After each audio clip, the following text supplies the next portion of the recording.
ഞാൻ ഡോക്ടർ ജാസിം ഹുസൈൻ, സഫ medical hospital Kadampuzha work ചെയ്യുന്നതാണ് ഓർത്തോപെഡിക്സിലേക്ക്. ഞാൻ നമ്മുടെ നാട്ടിൽ തന്നെയാണ്, ജാർത്തിങ്ങൽ കാടാമ്പുഴ. ഇന്ന് കൂടിയത് എന്തില്ല, ഞാൻ ഇന്ന് വന്ന എല്ലാ ഞായറാഴ്ചയും ഇവിടെ വരലുണ്ട്. അപ്പൊ ഇന്ന് വന്നപ്പോൾ നമ്മളെ കൂട്ടത്തിൽ അൽഹംദുലില്ലാ പെടാൻ പറ്റി. സന്തോഷം. വാപ്പൊക്കെ ചെറുപ്പം മുതൽ തന്നെ അറിയാം. അറിവിന്റെ മൂത്തന്മാരെ വീട് ചുങ്കത്ത് തന്നെയാണ്. അപ്പൊ അങ്ങനെ ഭയങ്കര ബന്ധമാണ്. അപ്പൊ അന്ന് മുതൽ തന്നെ പരിചയമുള്ള ആളാണ്. അപ്പോ നിങ്ങൾ ഈ കൂട്ടായ്മന്റെ കുറിച്ച് ഒരു 1.5 വർഷമായിട്ട് അറിയുന്നതാണ്. അതിനെ കുറിച്ച് അറിയലും കാര്യങ്ങളൊക്കെ ഉണ്ട്. നമ്മള് കൂടുതൽ നമ്മള് നാട്ടിൽ തന്നെയുള്ള കുട്ടിപ്പ മൂപ്പരെ ഒപ്പം ഓടാനും ഇതിനൊക്കെ പോലുണ്ട്. അപ്പൊ അങ്ങനെ കൂടുതൽ നിങ്ങളെ കുറിച്ചിട്ടും കാര്യങ്ങളൊക്കെ ഞങ്ങളെ കൂട്ടായ്മയെ കുറിച്ചൊക്കെ കേട്ടിട്ടുണ്ട്.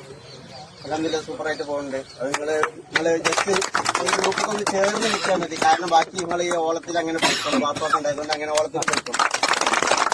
പക്ഷെ അത് വലിയൊരു കിട്ടലാണ്. അത് ഈ ഒരു കൂട്ടായ്മ ഇങ്ങനെ ഫ്രണ്ട്ലി ആയിട്ട് എവിടെയും കിട്ടും എനിക്ക് തോന്നുന്നില്ല. അത്രയും വലിയൊരു കൂട്ടായ്മ. കുറഞ്ഞ വർഷം കൊണ്ട് ഇപ്പൊ ഞാൻ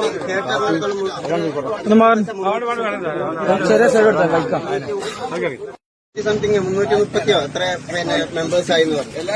അപ്പൊ അത് ഈ കൂട്ടായ്മന്റെ ഈ ലീഡർഷിപ്പിന്റെ ഒരു ഭയങ്കര വാക്കുവിന്റെ ലീഡർഷിപ്പിന്റെ ഒരു ക്വാളിറ്റിന്റെ ഭയങ്കര ഒരു ഇതായിട്ട് സ്മൂത്തായിട്ട് അത് മേലെയാണ്.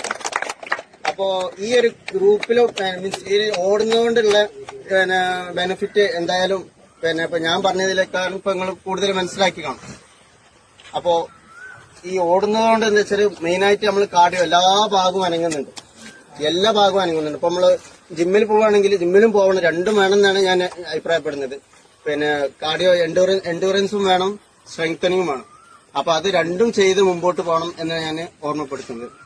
അതിന്റെ കൂടെ ഇതിൽ കാർഡിയോ അല്ലെങ്കിൽ ഈ പറഞ്ഞ മാരത്തോൺ പോലത്തെ എല്ലാ ബോഡിയും എല്ലാ മസിൽസും അനങ്ങുന്ന ഈ എക്സസൈസും കാര്യങ്ങളും ഇതൊക്കെ പോകുന്ന സമയത്ത് നമ്മള് ജീവിതശൈലി രോഗങ്ങളിൽ നിന്ന് ഒരുപാട് നമ്മളത് വന്നിട്ട് ഇതിനെ കുറിച്ച് ഇതിലേക്ക് ഇറങ്ങുന്നതിനെക്കാട്ടും കൂടുതൽ നിങ്ങൾ എന്താ വെച്ചാൽ ഇങ്ങനത്തെ അസുഖങ്ങൾ വരുന്നതിന്റെ മുമ്പ് തന്നെ അപ്പൊ നമ്മള് ഈ MBBS പഠിക്കുന്ന സമയത്ത് തന്നെ ഈ അതിനായിട്ടുള്ള ഒരു PSM എന്ന് പറഞ്ഞിട്ട് ഒരു സബ്ജക്ട് തന്നെ ഉണ്ട്, പ്രിവെന്റീവ് മെഡിസിൻ.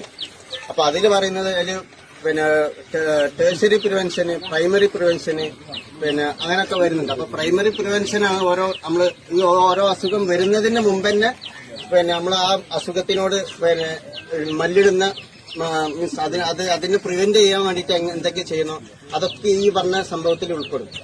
അപ്പൊ ഇത് വയസ്സ് ഇത്ര വയസ്സായി, ഞാൻ എത്ര വയസ്സായിട്ടുള്ളൂ, ഇപ്പൊ തന്നെ വേണോ എന്നുള്ളത് ചിന്തിക്കുന്നവർക്ക് വലിയൊരു പാടാണ് ഈ ഗ്രൂപ്പ്. അപ്പൊ അത് മെയിനായിട്ട് എടുത്ത് കാണിക്കേണ്ടതാണ്. പിന്നെ പറയാനുള്ളത് ഈ സ്ഥിരമായിട്ട് വർക്കൗട്ട് ചെയ്യുന്ന ആളാണെങ്കിൽ പോലും എനിക്ക് ഓർത്തോ ആയതിന് കുറച്ചും കൂടി ഇങ്ങനത്തെ പേഷ്യൻസ് വരുന്നതുകൊണ്ട് അതിനുള്ളൊരു റിക്വസ്റ്റ് എന്ന് വെച്ചാൽ എന്നും ഓടുന്ന ആളാണെങ്കിൽ പോലും ഇപ്പൊ നമ്മള് വലിയ പ്ലേയേഴ്സൊക്കെ കളിക്കാൻ ഇറങ്ങുന്നതിന്റെ മുമ്പ് തന്നെ സ്ട്രെച്ച് ചെയ്യുന്നതാണ്. അവർക്ക് അതിനായിട്ടുള്ള ടൈമുണ്ട്, എല്ലാവരും ഗ്രൂപ്പായിട്ട് അത് ചെയ്യും. അതിന് തൊട്ട് ഈ കളി കഴിഞ്ഞതിന് ശേഷം അവർ വർക്കൗട്ട് ജസ്റ്റ് സ്ട്രെച്ചിങ്ങും കാര്യങ്ങളും ചെയ്യും.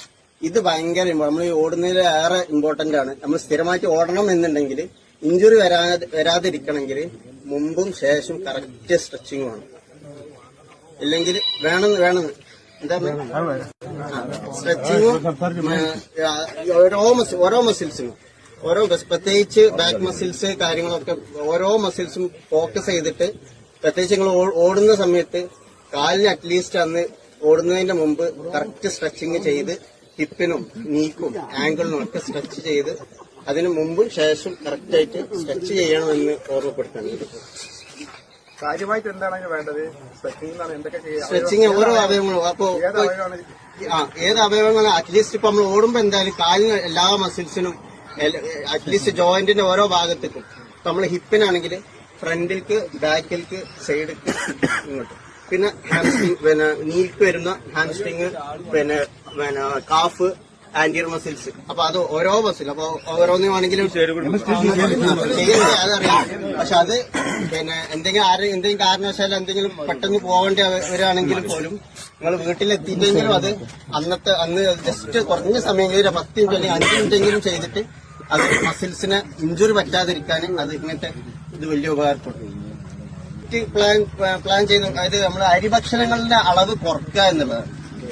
അപ്പൊ മൊത്തത്തില് ഇനിയിപ്പോ ഷുഗർ ഉള്ളവരാണെങ്കിലും ഇല്ലാത്തവരാണെങ്കിലും അരിഭക്ഷണത്തിന്റെ കൺസ്യൂം കുറക്കുക എന്നുള്ളതാണ്. ഇപ്പൊ നമ്മൾ രാവിലെ ഒരുപാട് ഇപ്പോ 3 4 ഒക്കെ ദോശ അല്ലെങ്കിൽ 5 ദോശ കഴിക്കുന്നവര്, പ്രത്യേകിച്ച് ഷുഗർ ഉള്ളവര് അതൊരു 2 എണ്ണൊക്കെ ആക്കി കുറക്കുക. മെല്ലെ കുറച്ച് ഇപ്പൊ 5 4 കഴിച്ചിരുന്ന ആൾക്കാർ പെട്ടെന്ന് 2 എണ്ണം ആക്കാൻ കഴിയില്ല. അപ്പൊ ഒരു ക്രമേണ കൊടുത്തിട്ട് അതാക്കാം. പിന്നെ പല നേരത്തെ ഭക്ഷണങ്ങൾ, ഒന്നാമത് എനിക്കത് പറയാൻ യോഗ്യത ഉണ്ടായിരുന്നു. കാരണം കറക്റ്റ് ഭക്ഷണം കറക്റ്റ് ടൈമിൽ ഭക്ഷണം കഴിക്കാന്നുള്ളതാണ് ഞാൻ ഉദ്ദേശിക്കുന്നത്. പക്ഷെ എനിക്ക് പറ്റാറില്ല. അപ്പൊ ഞാനിപ്പോ ഡ്യൂട്ടി കഴിഞ്ഞ് വീട്ടിലെത്തുമ്പോ എന്തെങ്കിലും 10 10:30 മണിയാവും. ആ സമയത്ത് നല്ലോണം വിശന്നിട്ടുണ്ടാവും, നല്ലത്. പക്ഷെ അങ്ങനെയല്ല ചെയ്യേണ്ടത്. രാത്രിക്കത്തെ ഭക്ഷണം എത്രയും നേരത്തെ കഴിക്കുകയാണ് നല്ലത്. കഴിക്കുന്നതിന് കൂടെ ഓരോ ഭക്ഷണത്തിനും അറ്റ്ലീസ്റ്റ് ഒരു നേരമെങ്കിലും നിങ്ങൾ ഈ ഫൈബർ കണ്ടന്റ് ഉള്ള ഭക്ഷണങ്ങൾ മാക്സിമം കഴിക്കണം. അപ്പൊ ഫൈബർ കണ്ടന്റ് ഉള്ളതെന്ന് ഒന്ന് carrot, cucumber, veg items, leafy vegetables അങ്ങനത്തതൊക്കെ മാക്സിമം കഴിക്കുമ്പോൾ സമയത്ത് ബാക്കിയുള്ളത് കഴിക്കാൻ ടെൻഡൻസി കുറഞ്ഞു വരും. പ്രത്യേകിച്ച് നമ്മള് അരിഭക്ഷണങ്ങളൊക്കെ ഇപ്പൊ നമ്മള് മന്തിയും കാര്യങ്ങളൊക്കെ കഴിക്കുന്ന സമയം അതിന്റെ കൂടുതൽ സലാഡ് നമ്മൾ ലാസ്റ്റ് കഴിക്കും. പക്ഷെ അതല്ല, അത് ആദ്യം കഴിച്ച് അത് മാക്സിമം ഒരു കുറച്ചൊക്കെ നമ്മളെ വിശപ്പ് കുറച്ചൊരു പകുതി ആവണ വരെ അത് ഇങ്ങനെ കഴിച്ചുകൊണ്ടിരിക്കാം. എന്നിട്ട് ബാക്കി കഴിക്കുന്ന സമയത്ത് കൂടുതൽ ഭക്ഷണം കഴിക്കാൻ തോന്നൂല. അങ്ങനെ ഈ ഡയറ്റീഷ്യന്മാരൊക്കെ കൂടുതലും അങ്ങനത്തെ കാര്യങ്ങളാണ് അഡ്വൈസ് ചെയ്യുക. വേറെ എല്ലാ ഭക്ഷണവും ഉൾപ്പെടുത്തണം. ഇപ്പൊ ഈ പ്രോട്ടീനും ഫൈബറും കാർബോഹൈഡ്രേറ്റും ഈ ബാലൻസ്ഡ് ഡയറ്റ് എന്ന് പറയും. അപ്പൊ ആ ഒരു ഡയറ്റാണ് ഫോളോ ചെയ്യേണ്ടത് ഐഡിയലി. പിന്നെ ഓരോ ഫിസിക്കലും ഇപ്പൊ ഓരോരുത്തരെ ആവശ്യത്തിനനുസരിച്ച് ഇപ്പൊ അത്ലറ്റും കാര്യങ്ങളൊക്കെ ആണെങ്കിൽ അതിനായിട്ടുള്ള ഡയറ്റും കാര്യങ്ങളൊക്കെ ഫോളോ ചെയ്യാറുണ്ട്. അപ്പം പൊതുവായിട്ട് പറഞ്ഞു വേറെ